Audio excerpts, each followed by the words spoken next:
जय श्री जगन्नाथ सोहम sauna cooking and blog channel को आपण मानक स्वागत। तो आपण मैंने देखिपे मु पूरा कैमेराटा ये जिनस पकई देछि आपण मानक पूरा व्यूटा देखा।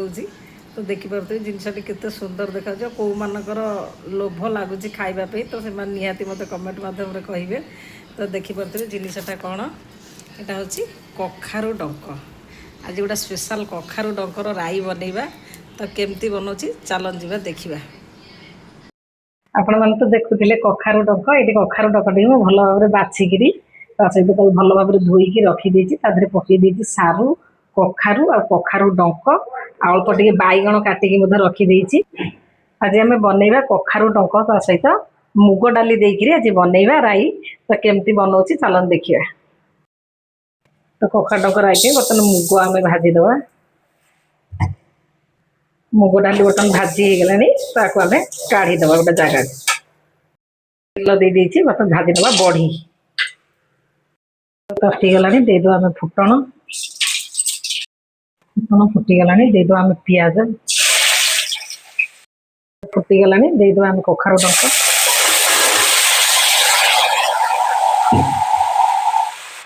कखारु डंक तो भल भाजीदवा।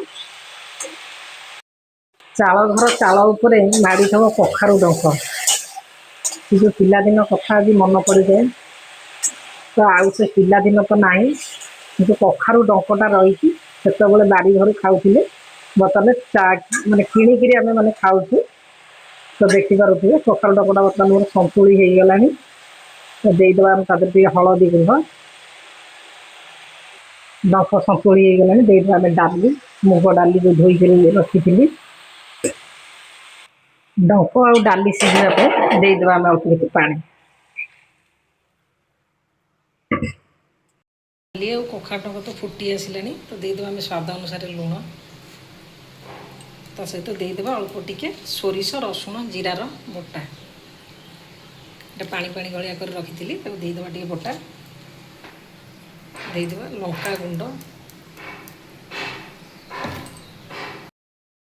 तरकारीटा बर्तमान सीझी गला।